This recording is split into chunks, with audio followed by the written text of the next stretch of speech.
కొండలా పేరుకుపోయిన చెత్త. అటువైపు వెళ్లాలంటే ముక్కు మూసుకోవాల్సిందే. వ్యర్థాలు వెదచల్లే కాలుష్యంతో జనం అల్లాడిపోయారు. అయితే ఇదంతా గతం. ఇప్పుడు పరిస్థితి మారింది. నెల్లూరు నగరంలోని అల్లిపురం ప్రాంత రూపురేఖలే మార్చింది కూటమి ప్రభుత్వం. మంత్రి నారాయణ ప్రత్యేక దృష్టి పెట్టి ఏడాదిలోనే మార్పు తీసుకొచ్చారు. కొండలా పేరుకుపోయిన చెత్తను శుభ్రం చేయించారు. ఇప్పుడు దుర్వాసనలు లేవు. ప్రాంతమంతా అద్దంలా మెరిసిపోతుంది. అంతేకాదు, ఇక్కడ చక్కటి పార్కు ఏర్పాటు చేసేలా ప్రణాళికలు సాగుతున్నాయి. అల్లిపురం వద్ద పరిస్థితిని మా ప్రతినిధి రాజారావు వివరిస్తారు. రాష్ట్రంలో గత 5 సంవత్సరాలు వైసీపీ ప్రభుత్వం నింపిన చెత్తను శుభ్రం చేయడంలో కూటమి ప్రభుత్వం నిమగ్నమైంది. ఇప్పటికి 2 ఏళ్లు కావస్తున్నా కూడా ఇంకా కొన్ని ప్రాంతాల్లో శుభ్రం చేసిన పరిస్థితి ఉంది. దాదాపు ఏడాది కాలంలో ఈ మొత్తాన్ని కూడా శుభ్రం చేస్తామని చెప్పి మంత్రి నారాయణ ప్రత్యేక చర్యలు చేపట్టినంత వేగంగా కూడా పనులు కూడా ఇక్కడ జరిగాయి. అయితే చెత్త కుప్పలు తప్పలుగా ఉన్న చెత్తను కూడా మొత్తాన్ని 3 రకాలుగా విభజన చేసి వీటన్నిటిని కూడా బయటికి పంపించడంలో ఇప్పటికి సక్సెస్ అయ్యారు. నెల్లూరు జిల్లాలోని గూడూరు గాని, కావలి గాని, నెల్లూరు, బుచ్చిరెడ్డిపాలెం, కోవూరు ప్రాంతాలలో పెద్ద పెద్ద మున్సిపాలిటీ కానీ నెల్లూరు కార్పొరేషన్ పరిధిలో అల్లిపురం అనేది ప్రధానమైంది. ఇది టీపీ గూడూరుకు వెళ్లే ప్రధాన రహదారి. ఈ రహదారిలో వైసీపీ ప్రభుత్వంలో ఒక చక్కటి ప్రాంతాన్ని చెత్తతో నింపివేయడంతో దాదాపు టన్నుల కొద్దీ చెత్త అనేది వ్యర్థాలతో నిండిపోయి దుర్గంధంగా ఈ ప్రాంతం అంతా దాదాపు 2 లక్షల మంది నగరం చుట్టూ కూడా ఈ ప్రాంతంలో ఉంటారు. అదేవిధంగా ఇక్కడ నుంచి ఒక 20 కిలోమీటర్లు తోటపల్లి, గూడూరు గ్రామాలకు వెళ్లి ప్రాంతాల ప్రజలు కూడా ఎంతో రాకపోకలకు తీవ్ర ఇబ్బందులు పడిన పరిస్థితి. కిలోమీటర్ల దూరం ముక్కులు మూసుకొని అనారోగ్యాలతో కూడా తీవ్ర ఇబ్బందులు పడ్డారు. ఇటువంటి పరిస్థితులలో అందులో దుమ్ము ధూళితో కూడా అనేక ఇళ్లల్లో కూడా చెత్త రావడం అనేది జరిగింది. ఈ పరిస్థితులన్నింటిలో కూడా సమీపంలోనే ఎమ్మెల్యే సోమిరెడ్డి గారు నివాసం ఉంటారు. వారింటి ప్రాంతానికి కూడా ఈ సమస్య అనేది తీవ్రంగా ఉన్నది.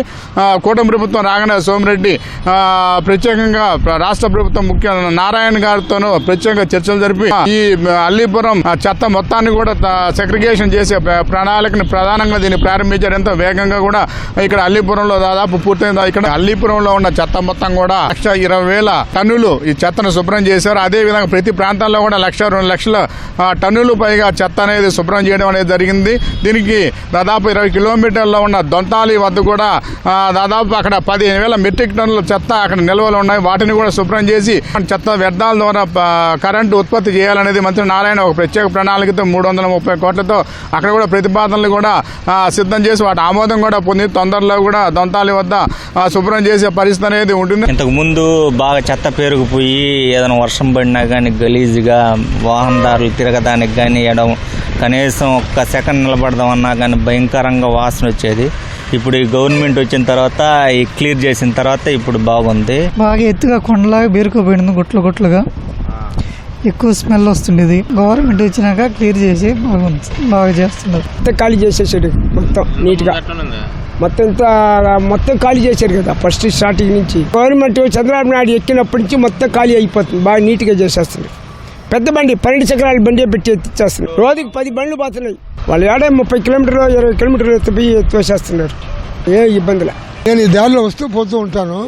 అయితే ఎప్పుడు దీనికి బాగుంటుంది, దీన్ని ఎలా శుద్ధం చేస్తారు, ఒక పార్కుగా కడతారా లేదు ఏమైనా కమిటీ హాల్ చేస్తారా అనేది అర్థం కాదు. అయితే నాకు ఈ జాగాలో ఇంతకుముందు వచ్చినప్పుడు రోడ్లు చాలా గలీజుగా ఉండింది. ఇప్పుడైతే కళ్ళకి దుమ్ము కడతా ఇంతకుముందు ఉండింది. ఇప్పుడు కొంచెం పర్వాలేదు, చెత్త తీస్తున్నారు.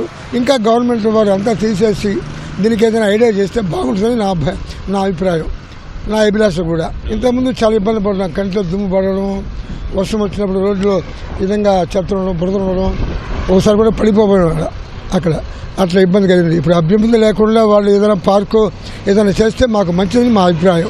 ఇంతకుముందు ఈ ఏరియా మొత్తం దుర్గంధంతో చెత్త నిండిపోయి వచ్చేపోయే రహదారుల వాళ్ళకి, వాహనదారులకి, పాదచారులకి ఇక్కడ ఇబ్బందిగా ఉండేది. రాత్రిపూట తిరగాలన్నా కొంచెం భయానకంగా ఉండేది.